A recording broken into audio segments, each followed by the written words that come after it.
Mga bro, mukhang seryoso na ang Philippine Navy sa pag-level up ng ating naval capabilities.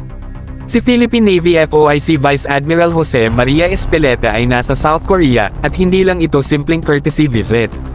Bukod sa pakikipagpulong sa kanyang counterpart, ROKN Admiral Yang Yungo, ginanap pa ito sa mismong submarine command base ng South Korea sa Jinhae. Alam na des, may matinding usapan tungkol sa submarines. Coincidence ba na sa isang submarine base ito naganap?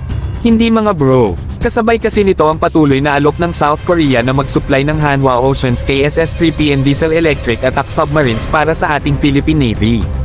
Bukod pa dyan, kasama rin sa plano ang pagpapalakas ng ating submarine group sa pamamagitan ng modern infrastructure at training. Ibig sabihin, hindi lang tayo bibigyan ng submarines kundi ituturo rin mismo kung paano i-operate at i-maintain ang mga ito. Pero hindi lang yan ang highlight ng pagbisita ni Vice Admiral Espeleta sa South Korea. Pinangunahan din niya ang departure ceremony ng future BRP Miguel Malvar FFG-06, ang pinakabagong guided missile frigate ng PN.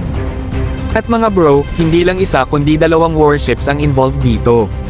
Kasi kasabay nito, inilunsad na rin ang future BRP Diego Silang FFG-07 sa HD Hyundai Heavy Industries Naval Shipyard sa Ulsan. Imagine dalawang modern warships na darating sa PN, tapos may potential submarines pa.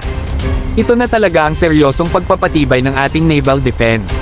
Kung dati puro second hand lang ang kaya nating bilhin, ngayon, state-of-the-art na mga barko at posibleng submarines pa ang pinapasok natin.